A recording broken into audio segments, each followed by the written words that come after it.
Assalamualaikum warahmatullahi wabarakatuh.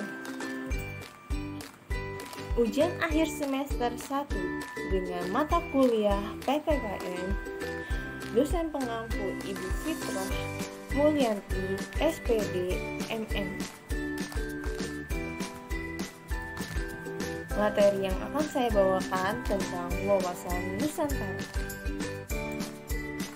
Perkenalkan, nama saya Gisna Fiona Banawati dengan nomor NIM 28921500006, Prodi Manajemen A1, kelas reguler plus semester 1, Universitas Pancasakti Bekasi.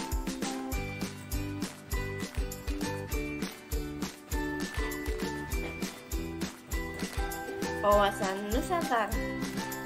Wawasan Nusantara adalah cara pandang dan sikap bangsa Indonesia mengenai diri dan bentuk geografi yang berdasarkan Pancasila, Undang-Undang Dasar 1945.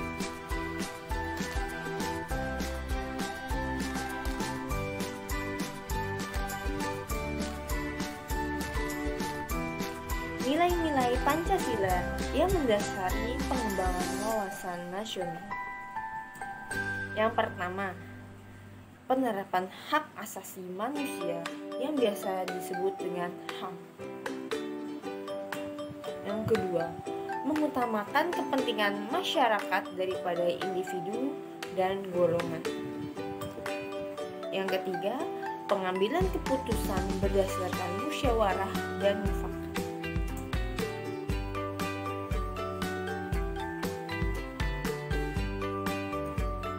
Tujuan wawasan Nusantara.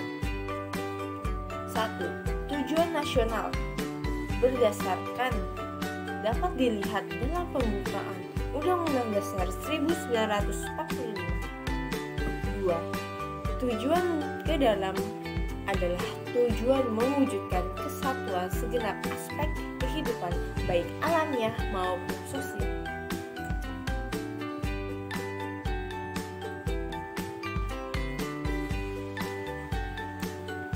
Landasan wawasan Nusantara. 1. Landasan EIGL. Pancasila sebagai falsafah ideologi bangsa dan dasar negara berkedudukan sebagai landasan ideal daripada wawasan Nusantara. Landasan konstitusional.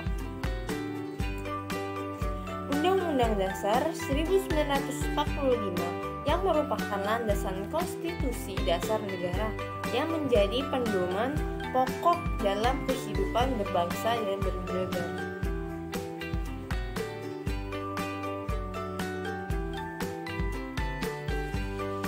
4. Landasan visional. Landasan visional atau tujuan nasional wawasan Nusantara sebagai wawasan nasional. Landasan konsepsional. Pertahanan nasional yaitu merupakan kondisi dinamis yang berisi keuletan dan ketangguhan. 6. Landasan operasional.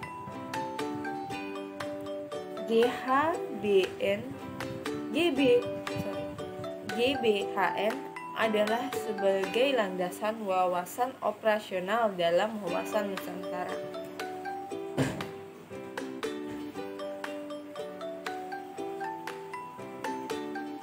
Fungsi wawasan Nusantara.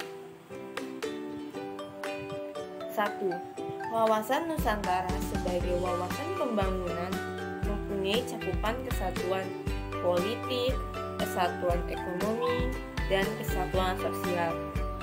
Yang kedua, wawasan Nusantara sebagai wawasan pertahanan dan keamanan negara merupakan pandangan geopolitik Indonesia. Yang ketiga, wawasan Nusantara sebagai wawasan kewilayahan sehingga berfungsi dalam pembatasan negara. 4. wawasan Nusantara sebagai konsepsi ketahanan nasional.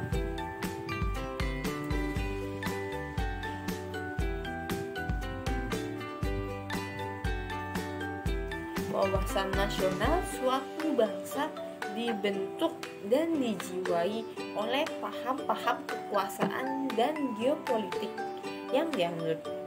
Beberapa teori atau paham kekuasaan dan geopolitik yang dianut.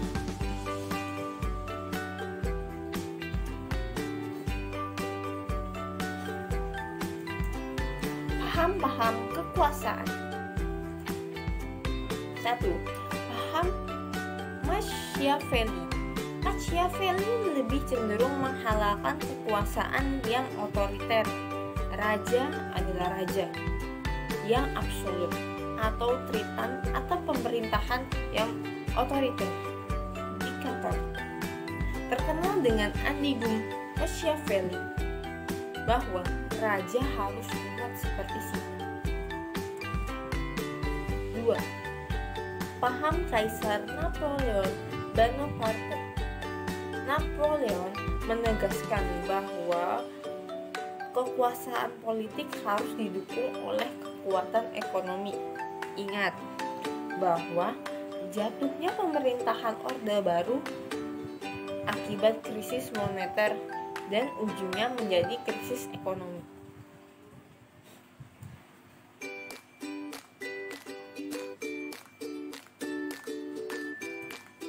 Paham Jenderal Clausewitz.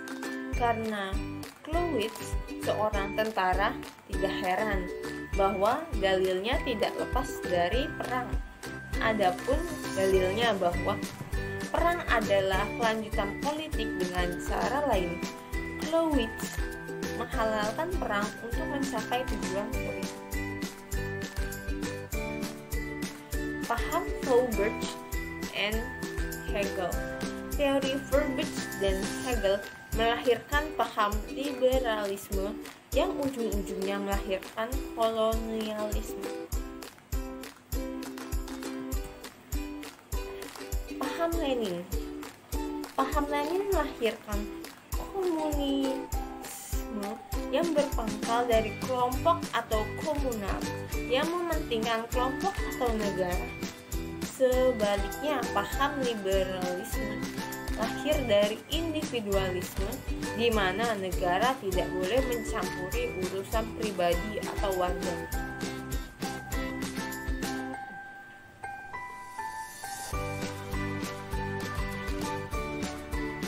Teori geopolitik. Secara harfiah, geopolitik adalah ego berasal dari geografi, dan politik artinya pemerintahan. Jadi, geopolitik artinya cara menyelenggarakan suatu pemerintahan yang disesuaikan atau ditentukan oleh kondisi atau konfigurasi geografinya. Contoh, NKRI memilih negara kesatuan karena kondisi atau konfigurasi geografinya berupa negara kepulauan.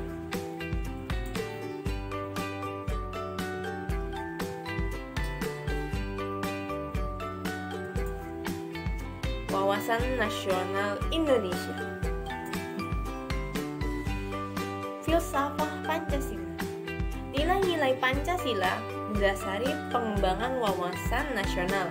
Nilai-nilai tersebut adalah penerapan hak asasi manusia atau HAM, seperti memberi kesempatan menjalankan ibadah sesuai dengan agama masing-masing, mengutamakan kepentingan masyarakat daripada individu dan golongan, dan pengambilan keputusan berdasarkan musyawarah dan mufakat.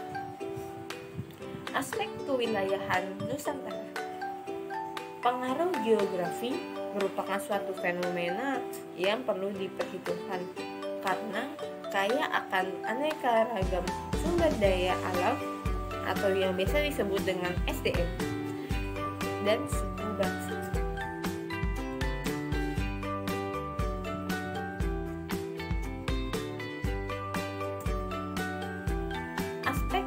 budaya. Indonesia terdiri atas ratusan suku bangsa yang masing-masing memiliki adat istiadat, bahasa, agama, dan kepercayaan yang berbeda-beda. Aspek sejarah. Indonesia memiliki pengalaman sejarah yang tidak menghendaki terulangnya perpecahan dalam lingkungan bangsa dan negara Indonesia.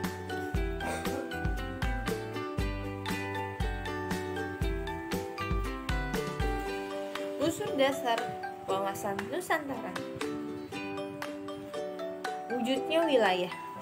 Batas ruang lingkup wilayah Nusantara ditentukan oleh lautan, yang di dalamnya terdapat gugusan ribuan pulau yang saling dihubungkan oleh perairan. Kedua, tata inti organisasi. Bagi Indonesia, tata inti organisasi negara didasarkan pada Undang-Undang Dasar 1945 yang menyangkut bentuk dan kedaulatan negara, kekuasaan pemerintah dan sistem pemerintahan, dan sistem perwakilan. Yang ketiga, tata kelengkapan organisasi.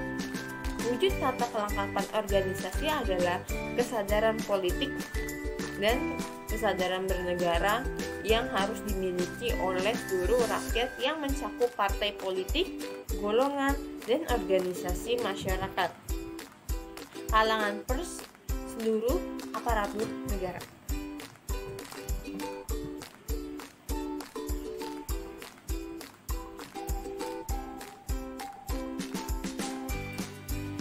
Hakikat wawasan Nusantara. Wawasan Nusantara adalah cara pandang bangsa Indonesia terhadap rakyat, bangsa dan wilayah negara kesatuan Republik Indonesia yang meliputi darat, laut, dan udara, di atasnya sebagai satu kesatuan politik, ekonomi, sosial, budaya, dan pertahanan keamanan.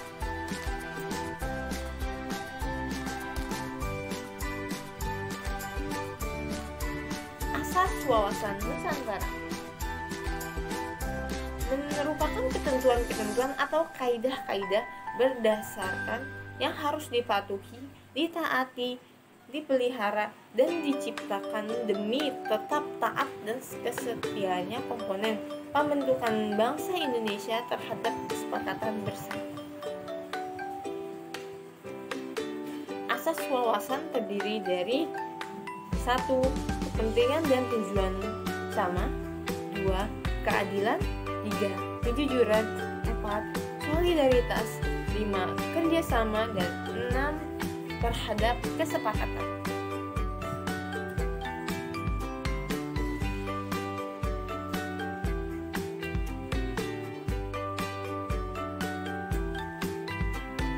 Arah pandang wawasan Nusantara. Arah pandang ke dalam. Arah pandang ke dalam bertujuan menjamin perwujudan persatuan kesatuan segenap aspek kehidupan nasional, baik aspek alamiah maupun aspek sosial. Arah pandang keluar. Arah pandang keluar ditunjukkan demi terjaminnya kepentingan nasional dalam dunia yang serba berubah maupun kehidupan dalam negeri serta dalam melaksanakan ketertiban dunia berdasarkan kemerdekaan, perdamaian abadi, dan keadilan sosial serta kerjasama dan sikap saling hormat.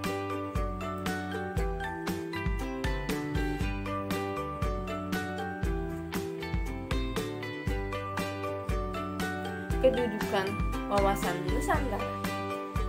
Wawasan Nusantara sebagai wawasan nasional bangsa Indonesia merupakan ajaran yang diyakini kebenarannya oleh seluruh rakyat agar tidak terjadi penyesatan dan penyimpangan dalam upaya mencapai serta mewujudkan cita-cita dan tujuan nasional.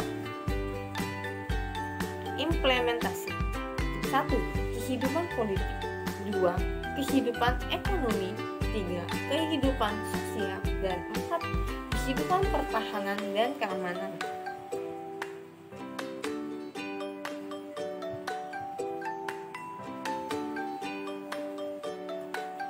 permasyarakatan atau sosialisasi wawasan Nusantara.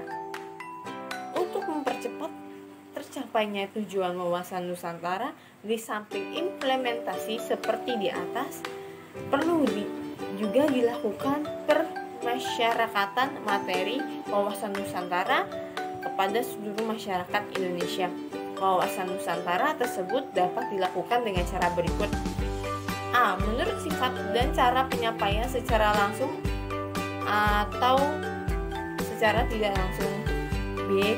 Menurut metode penyampaian keteladanan edukasi dan komunikasi.